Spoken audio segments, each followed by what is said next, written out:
Good evening.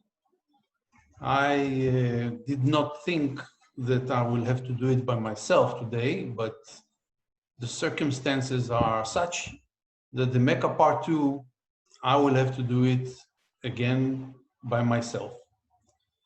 So the last time we showed some of the things that Mecca used to be, which was probably a shrine to Abraham, Ishmael, Hagar, and it looks like that's what it was.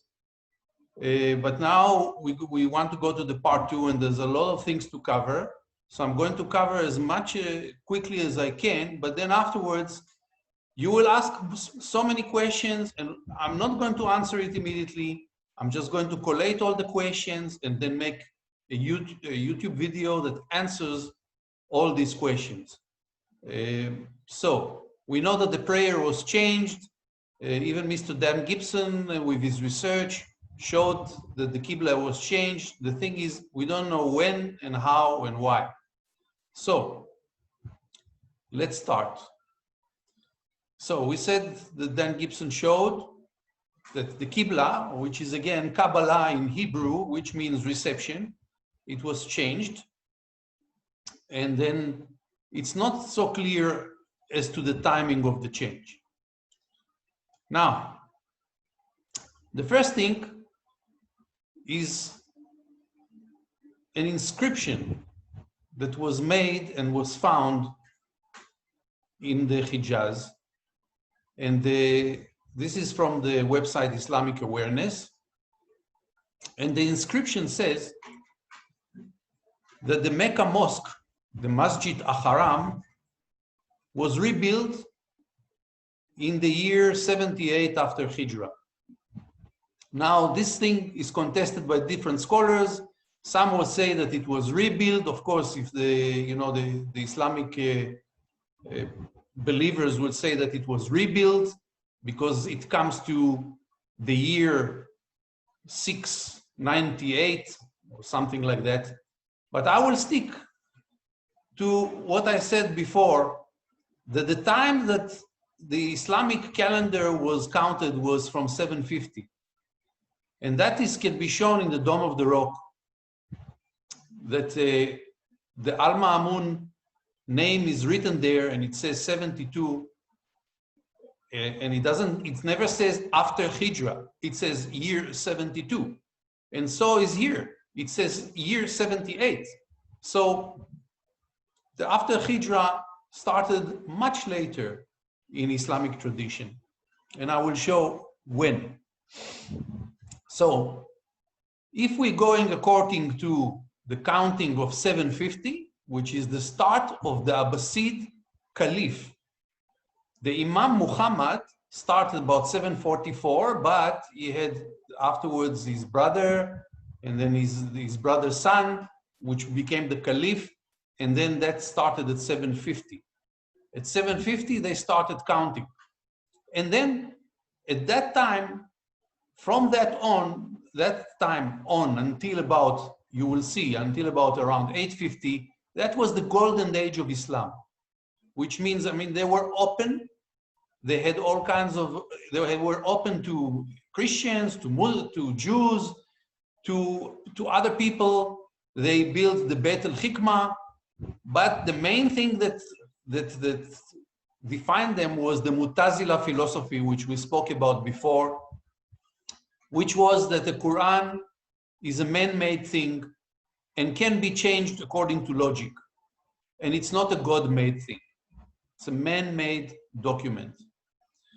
And this is very important. People don't understand the change, because you will see that once that was changed, then you actually have no more freedom of expression. You must become a Muslim and you must work according to the Islamic prescription. And that makes a whole difference in society. And from then on, the Islamic Caliphate has deteriorated. There was a mini upsurge again when they become a little bit more open. And then again, After that, they succumbed to the Mongols' invasion. But anyhow, so what can be the reasons for the change of the direction from Jerusalem to Mecca? It can be many reasons: theological, geopolitical, economical, or other.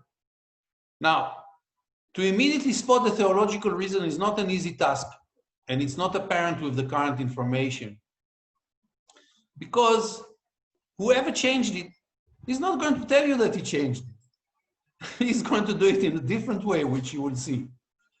And that's the way it's been done.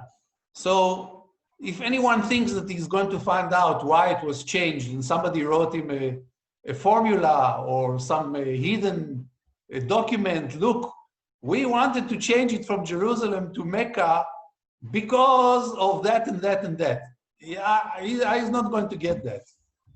And one of the main things that people have to understand is that politics is stronger than religion. And I'm going to get into that one day when we do some more philosophical videos. And then you will understand, even if you will follow this video, you will understand why it is like that. So we said, immediately to spot a theological reason, no. So, and then I base it again, I will say, as my previous assumption, and I'm putting I don't know if my reputation, look, I'm a retired person, I'm an older person, so if I'm wrong, it doesn't matter. I've already accomplished in life. So, but if I'm right, and all these scholars are wrong, and they've been doing that for ages, and it doesn't matter if it's Jewish scholars, and Christian scholars, and Muslim scholars, and you know, if they are wrong, somebody has to come and say, okay, you know what? Congratulations, Mr. Perez, you are right. If I'm wrong, it's fine. I will just turn my head and say, sorry, I was wrong. But again, I said, the Rock of the Dome shows clearly that it's Al-Mamoun that built it. And that forgery story is not right. And build on that story of forgery, because in order to comply to the stories of Islam of Abd al-Malik was wrong from the beginning. And scholars should have known that and investigated that further. But anyhow, it's a mistake that has been going for tens or maybe 100 years, or I don't know how long.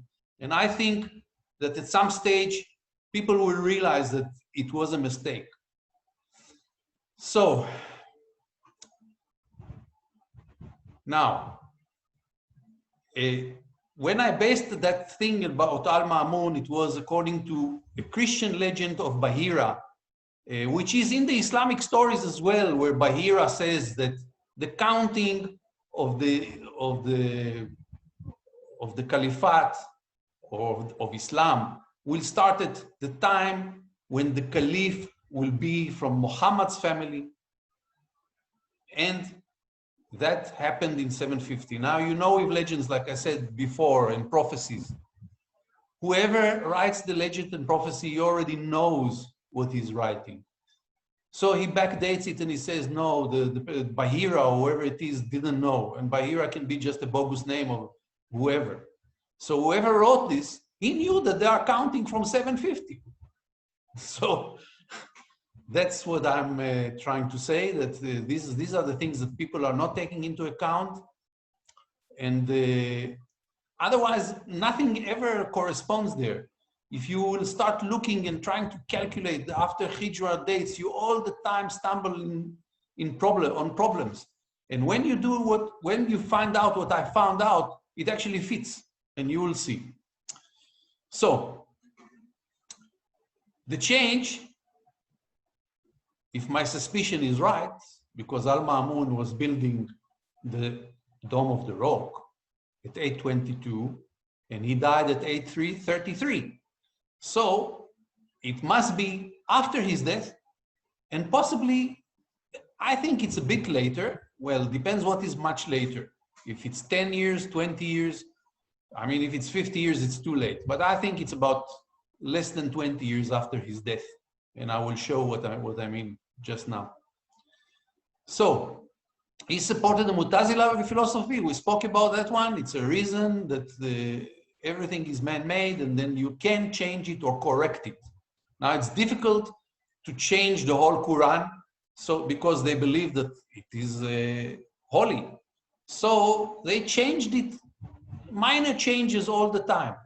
So it was changed from the time that it started, and I believe that the Quran itself, there was maybe the Holy Book of Allah before, like Mr. Murad said in one of his videos, but afterwards it was probably done in Kufa, and Kufa was the capital there of the Islam, of the beginning of Islam, or just before the beginning of what we call Islam. And then it was changed all the time until at such time where it was fixed, and you will see when was that time. So now that will bring me to Mutawakil, the Caliph Mutawakil, because he is the one who stopped the Mutazila philosophy. And that's recorded in all the Islamic stories.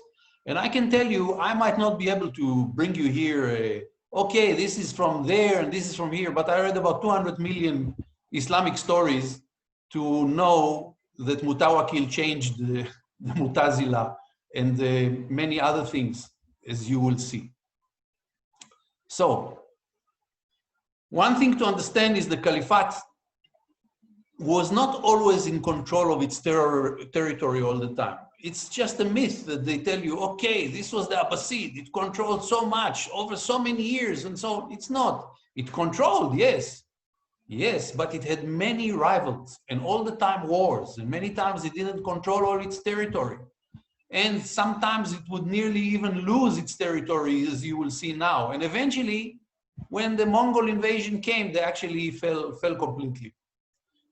So, what happened at around just after Al-Mamoun died, or, you know, the caliphs after him? Well, you can meet here the Karmatians. That was their logo, and it's a Shia sect. Now you have to, I don't know if you know about the Shia and the Sunni.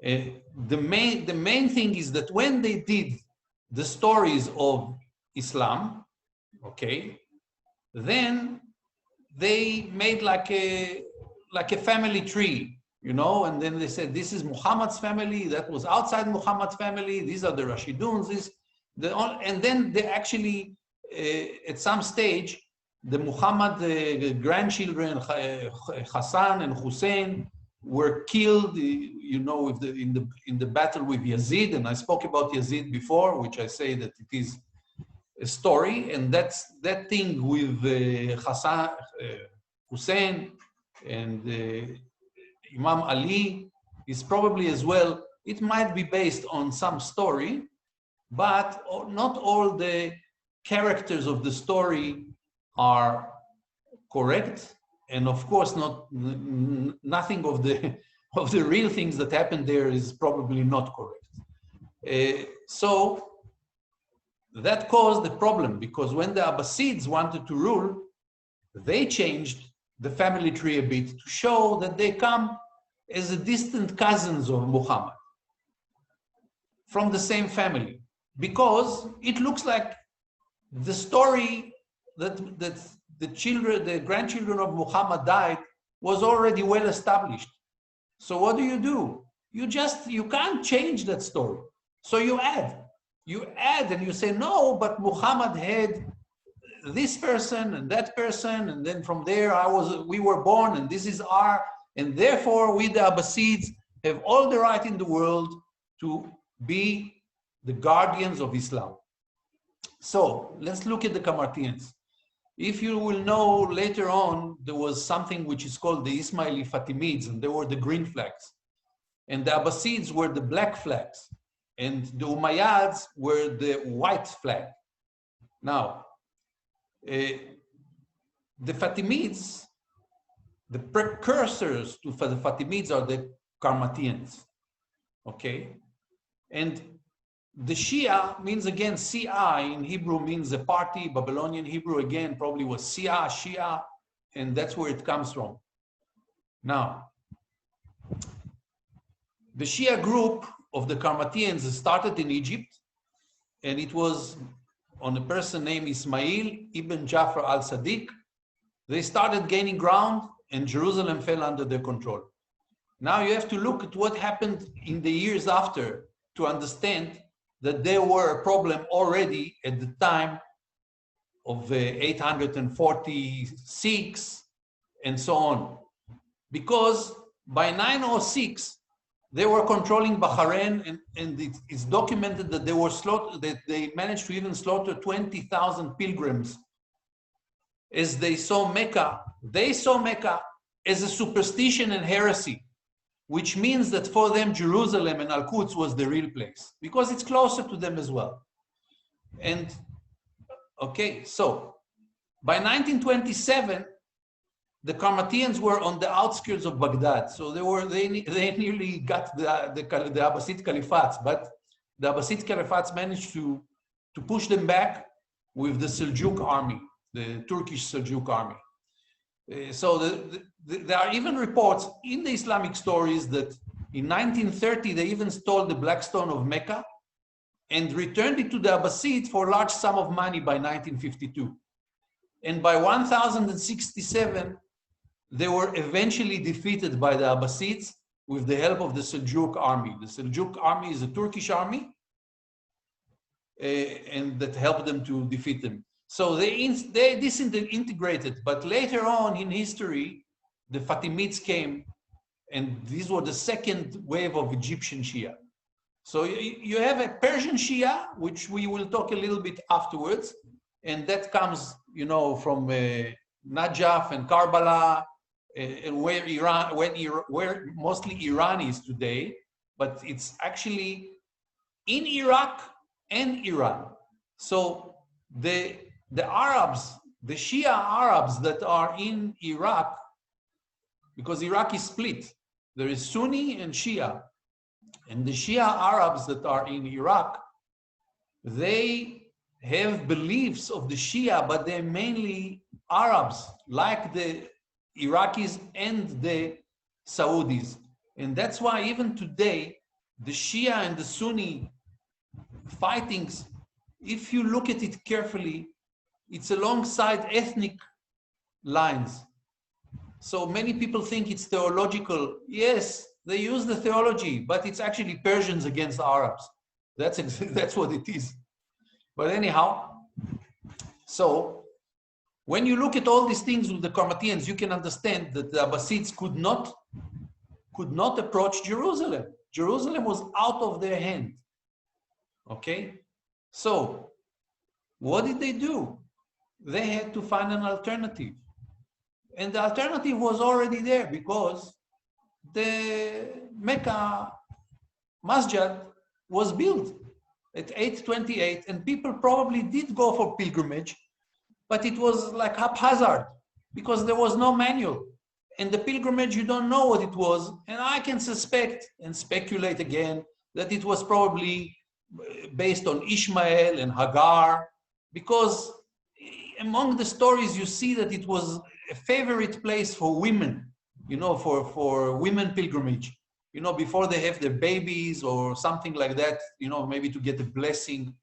I don't know. This we might investigate it in further episodes. We will have a look at it, but I'm giving you now the main frame, what happened and why. So we said we definitely know that the pilgrimage to Mecca was done in the second half of the 9th century. Okay, that's when we find out more reports that there is pilgrimage to Mecca. Now, it may be reasonable to assume that before that, there was a tradition of pilgrimage to Jerusalem and to Mecca. To Jerusalem, it's obvious, that was the place. That was the place where Muhammad, actually, you stop hearing about Muhammad. He probably died there. And I think I even read in some story that whoever killed him was whoever became Umayyads. So Now, we know that whoever Babylonian Jews were there at that time, or like in the late 600s and early 700s, were supposed to at least do a pilgrimage to Jerusalem 3 times a year based on their holidays, if it was possible for them. And we saw in the Mecca, in the part 1 that we had on the Mecca, that it was a holy place for the Arab tribes before Islam. And again, there was a suspicion about the Venus, you know, the star of Venus, which again points to the holiness based on a female. Okay, so this is something to consider. So, and then afterwards we saw that the Quran, at least the beginning of the Quran, which is probably from the early 700s, and it's remained in the Quran, it makes stories mainly about Adam, Abraham, Ishmael, and Hagar. And there's hardly any stories about Muhammad in that early version and even later. So, because it was difficult to even change. And this is the main thing of Islam. Because it was very difficult to change the Quran, they could change it and they did change it. But minor things so that it's not so obvious. So they can't change the whole thing, you know, and it has to be gradual because otherwise people will notice. So what do? You develop the hadith, you guessed it. You develop the hadith with its stories and the sunnah, and that's how you're going to make people change their mind and think that now Mecca is the place that is more important. And when you make the hadith, you start making stories about Muhammad. And the hadith, and it's so interesting because when you look at and you read the hadiths, everything, the back stops at Al-Bukahri. And Al-Bukhari is not a bad person because he is a mouthpiece for the caliphs. And who tells us that? You will see one of the other Islamic scholars, which his name is Al-Hanbal, which tells us all these things. And he was imprisoned because he was against the Mutazila philosophy. And he believed that the Quran must be fixed. So what happened later, they probably fixed it. And when they fixed it, they fixed the Quran and they released the Hadith. And from now on, Mecca was the holy place. Because you couldn't go to Jerusalem. They couldn't send army to Jerusalem. They could have sent army to Jerusalem, but you know, the Turks were already starting to dominate their army, and the Turks will not just fight for anything. They fight for booty. So to go to fight for, you know, for the Dome of the Rock and get nothing there is not so appealing. It was much nicer to go and fight against the Byzantium, where there was wealth. And that's what they did mostly. And eventually, you know that the Turks eventually managed to become their own Ottoman Empire, which eventually captured the Byzant and in Asia Minor. Okay. So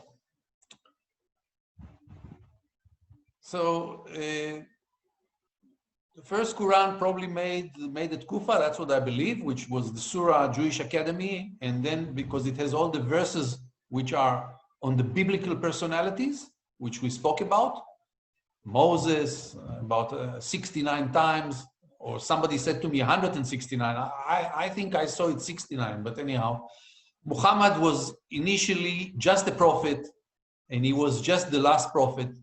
And it's actually his steps were vanished in Jerusalem. And afterwards, the Hadith comes and say, and this is interesting because Al-Bukhari, like I said, everything, the buck stops with Al-Bukhari, but he can't say, I'm saying this. So he says, no, there was a Ibn Ishaq, there was somebody else, and he said to this one, and that one said to that one, and they start making stories in order to validate the stories that they're going to give. You know, you can't say, okay, here, there it is. I made it all up. Here it is. You can't say that. He says, no, this came from Abu Hisham. And then where Ibn Hisham? And where did he get it? Oh, he got it from Ibn Ishaq. And where did he get it? You know, and that's how it goes. And then you can see that we will check some of these stories, you know, to verify all other things which I suspect. But that's what it was.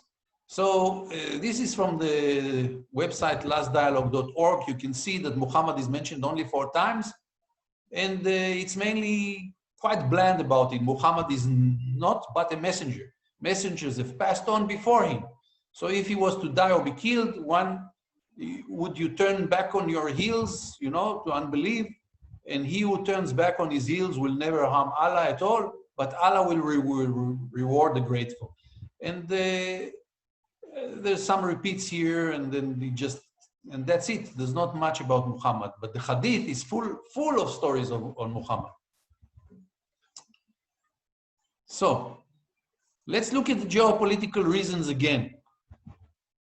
So we know the population fell in danger and not be exposed to the Shia enemy religion. So there was the Shia from the one side,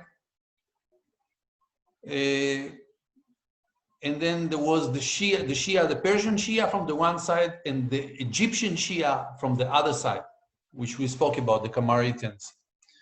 And I spoke about Al-Hanbal, and he was a jurisprudent person, which means that he wants to make laws that are based on the life of Muhammad.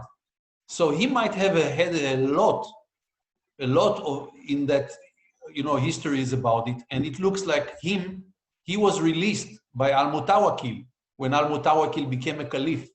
And Al-Mutawakil was very, very involved in the religious theologies, because I don't know exactly why, but he was not such a good for his kingdom, because eventually he was actually murdered by the Turkish army, as you should see later. And then there was under his time there were riots in Samara, you know, because of the Turkish army frictions with the locals, and there were many problems. So we speak, I believe, like I said, I believe that Al-Bukahri was the mouthpiece of the Abbasids, and at least Al-Hanbal said so. He said that Al-Bukahri is all the time changing the Quran according to what the caliphs want. Now we must look at Al-Bukahri, and then we will understand that when the Mu'tazila ended, the Quran and the Hadith was sealed by 846. Now, the Hadith was sealed definitely by 846. And my suspicion is that the Quran as well at the same time, because that's the time where Al-Hanbal was released, and that was the main life goal of Al-Hanbal, that the Quran will be fixed and no more changes. Now, if you look at the timing and the age, so Al-Bukahri finished his work at age 36. So when do you think he started it? 6 years before? 10 years before? Al-Mamoun died at 833. That's 13 years before 846, which is supposedly the time that not supposedly, they write that the Hadith was finalized at 846. So and it's written that Al-Mutawakil came into power at 847, but he was with his brother for maybe 10 years before, or quite a few years before, working. And I believe that because he had all his passion for theology, he was involved with that theology with Al-Bukahri, and maybe even with Al-Hanbal, because eventually he's the one who released Al-Hanbal. And from then on, from 846, the Hadith is starting to guide the Muslims. And this is included the Hijra story, which I will show that it is actually based on a biblical story, and I will show which story in the Bible. And all these things we will have to do bit by bit, because there's a lot of material here, and we're passing quite a long time in order to understand why Mecca, because that was our question. Why it was changed from Jerusalem to Mecca? Okay, so, and then once you have the Hijra story of the pilgrimage, then you have the pilgrimage to Mecca to honor Muhammad's reception of the Quran, according to Hadith stories. So all the evidence shows that it was done during the Al-Mutawakil reign, because he was at 847. And like I said, he was probably working behind the scenes already some years before with Al-Bukhari and probably with Al-Hanbal, because he did not believe in the Mutazila story and the Mutazila philosophy. And so he was actually against his parents.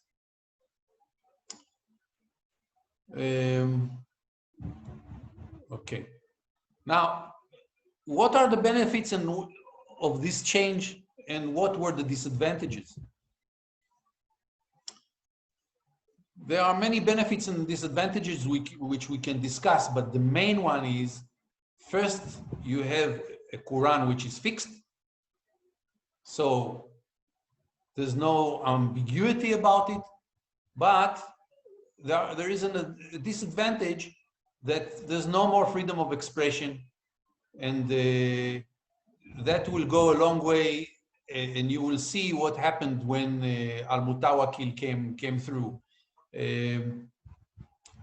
Okay, Mecca and Medina were under the control of Al-Mutawakil, and they could do the pilgrimage to Mecca through Bahrain, because they don't now, in order to bypass Jerusalem, they can't go to Jerusalem. The Camaritans are knocking on their door, fighting all the time, controlling Jerusalem, and slowly encroaching on the Abbasid Caliphate. So groups like the Christian and Jews couldn't claim anything or forge writings to sway Muslims, because it might have been that when the Quran was open to changes, there might have been many times, where some Jewish person or a Muslim person writes the Quran, writes some different passages, put it there and say, here, look, I found it. You remember, there's all kinds of people that do it all the time throughout the history, and today we find all these Quran leaflets in all kinds of museums, which are doubtful, because the inscriptions do not show anything like that. They don't show. The inscriptions show that the Arabic language has been done much later, not in the 6th century, 7th century, not in the 7th century. So if somebody comes now and tells me, oh, I found the leaf of the Quran, okay, we know the leaf of the Quran. What is the age of the parchment? Okay, it's so easy to do things there. Believe me, you should go and see the person that was caught on the Qumran scrolls, where he actually forged a whole Qumran scroll and put it in Paleo-Hebrew writing. I mean, all of them were not in Paleo. And then he put 11th commandment, thou shalt love your neighbor, because he wanted to sell it to Christians. And that's what he did. He actually sold it, but it was, there was a whole story about it, which is not for this time. So now, so these are the advantages. And I can tell you that it was a blow to the Persian Shia movement in Najaf and the Shia movement in Egypt, because now they cannot claim control of the holy places, because what Al-Mutawakil did, because in the Persian Shia, he went there to the Imam Ali mosque, he flattened it completely, he plowed the ground, and he flooded it with water, so that there's no shrine. Okay, some years later, they still build a shrine, when things relaxed, and after his death, some other caliphs came. But it just shows you, people want to control the holy places. And the only holy place that the Abbasid Caliphate could control at the time of Al-Mutawakil was Mecca. And Mecca became the main focus of Islam. This is just another thing that I wanted to show you how the Abbasids made the changes. There's all kinds of stories, and you know, when they make the changes and they call the Umayyads, we don't even have a reference of somebody else calling the Umayyads. It's the Abbasids that make the story, and they call them Umayyads. They might have been called something completely different. We don't know. So the story goes, there's the Umayyads.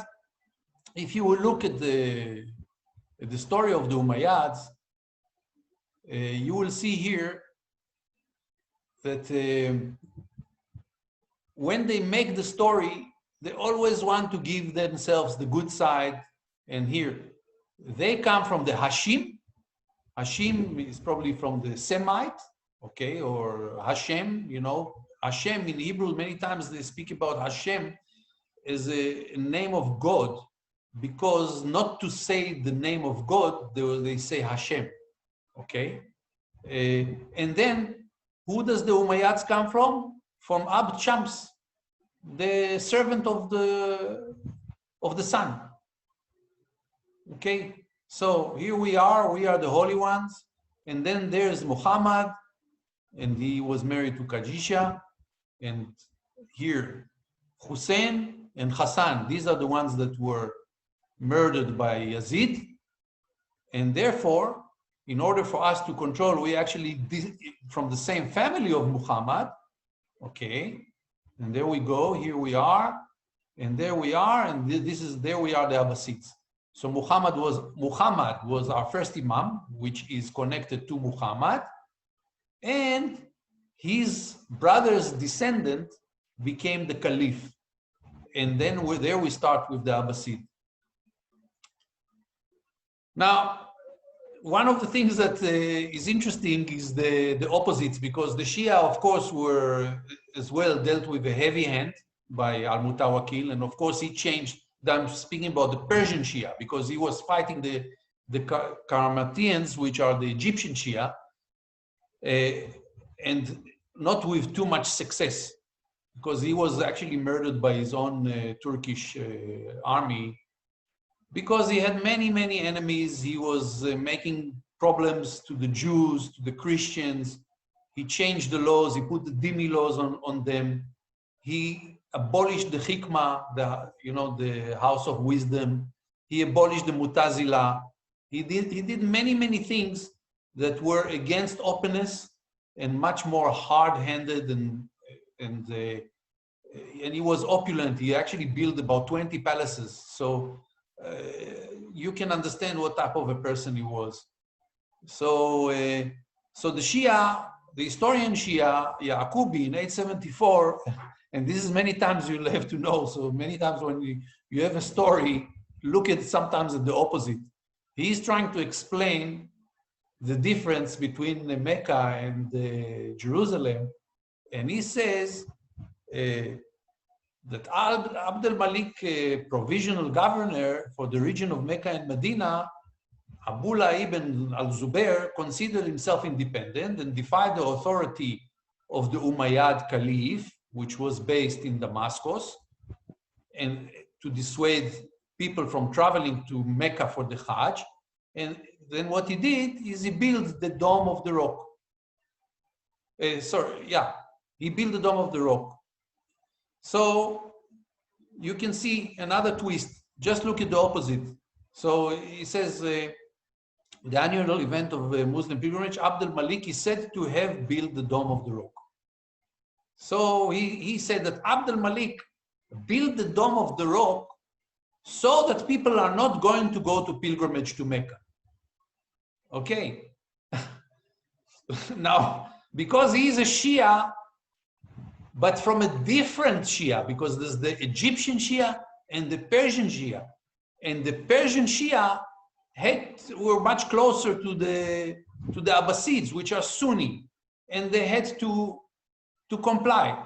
And here already you can say Yaqubi is already complying with some of the Sunni narratives, and trying to explain why the Dome of the Rock was built, which you can see it's completely false and probably the opposite.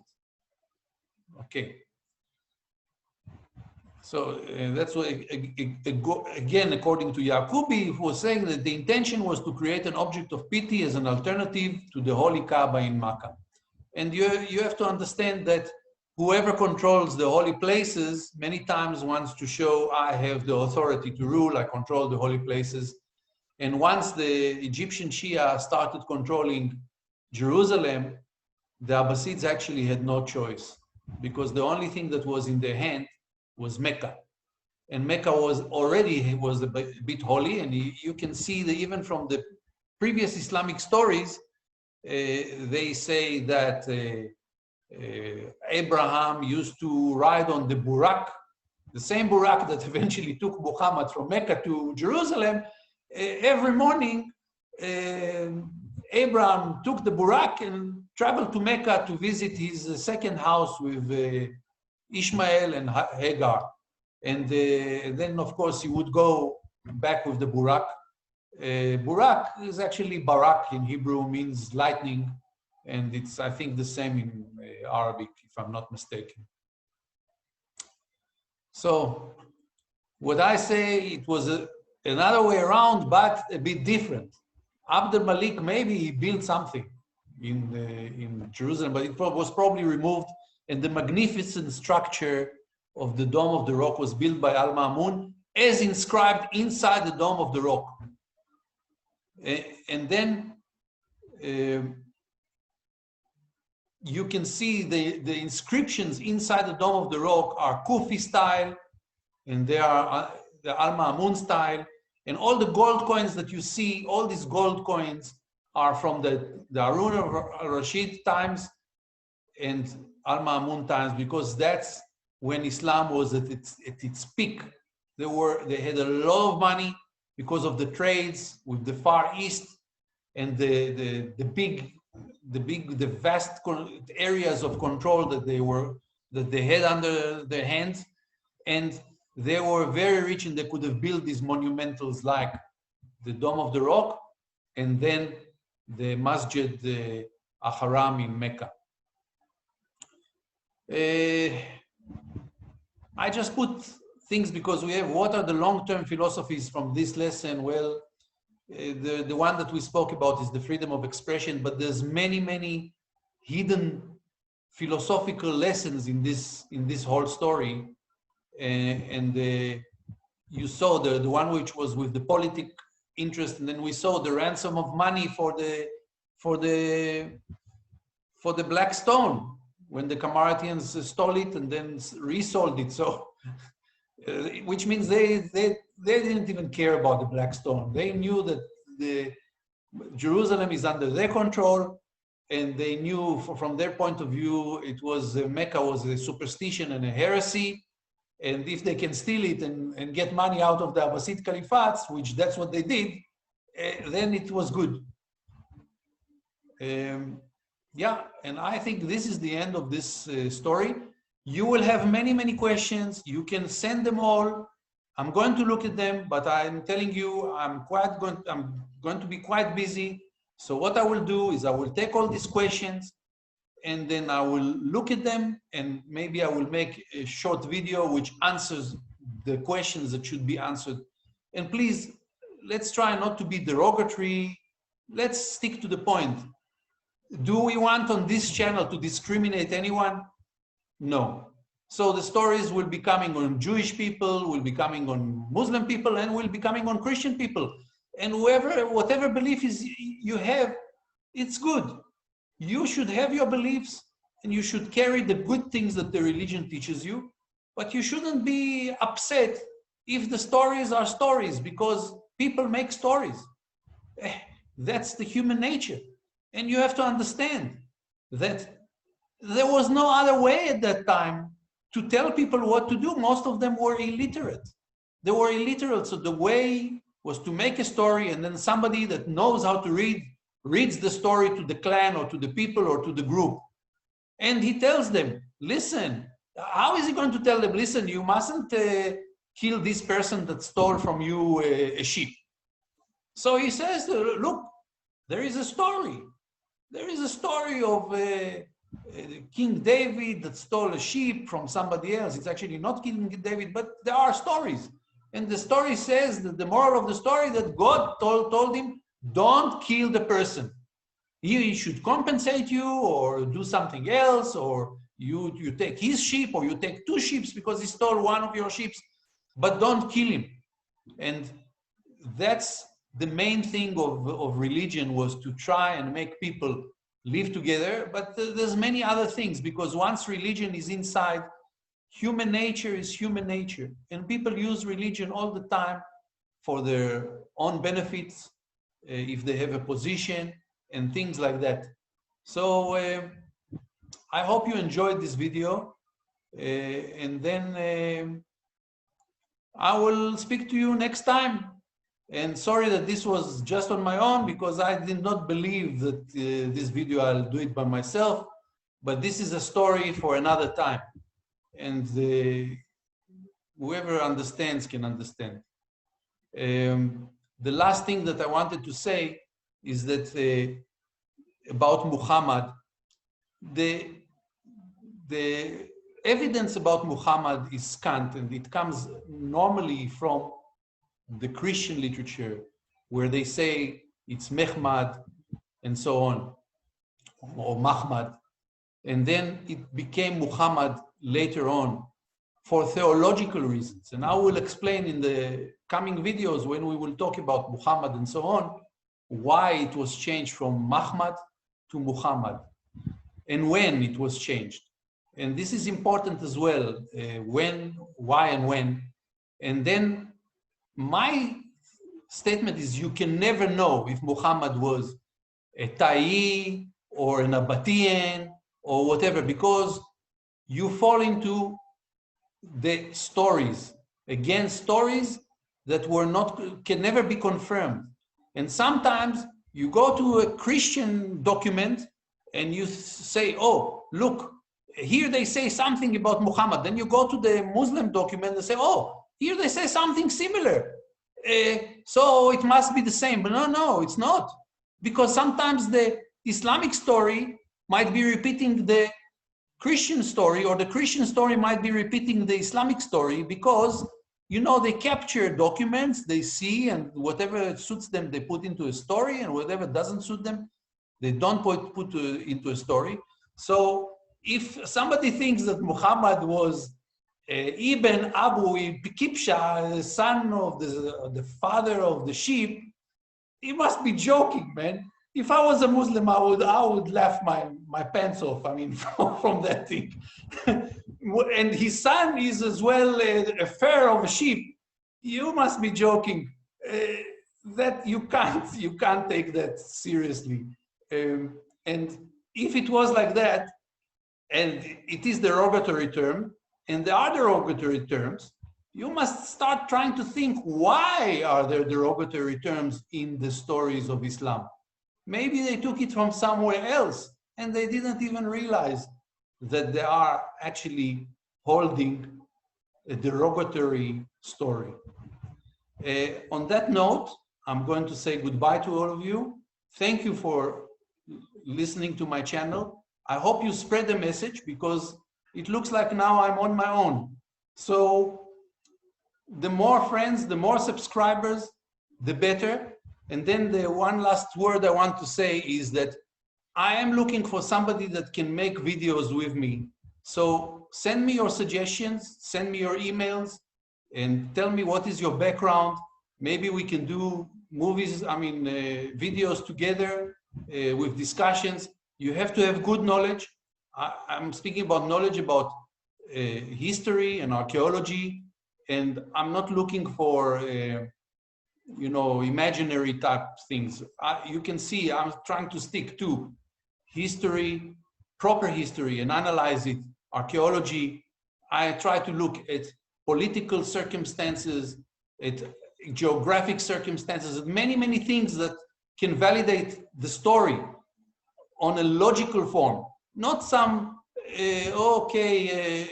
Al-Bukahri wrote that Ibn Kabsa was Muhammad, or maybe he was Muhammad. And it's not even clear if he wrote that exactly or didn't. And then it's the interesting thing is you take the story of Al-Bukahri, and then you go to the history of Islam, and you actually compare and say, oh, here they match. But the history of Islam is the recycled stories of Al-Bukhari. So you can't do that. You can't put a claim and show the source and then try to show another source, which is actually the same source, but it's been remodeled. I mean, it's been modified a little bit because it's the same source. Anyhow, I hope you got the message. So have a good weekend. I mean, have a good time. And then we will see you again. Please, if anyone wants to help, he is welcome to contact me. And I'm very happy to get any help I can get. And like I said to you, I'm doing this for free. Well, for free, I like it. So, and you know, I will be glad if people can cooperate with me. Thank you again, and bye-bye.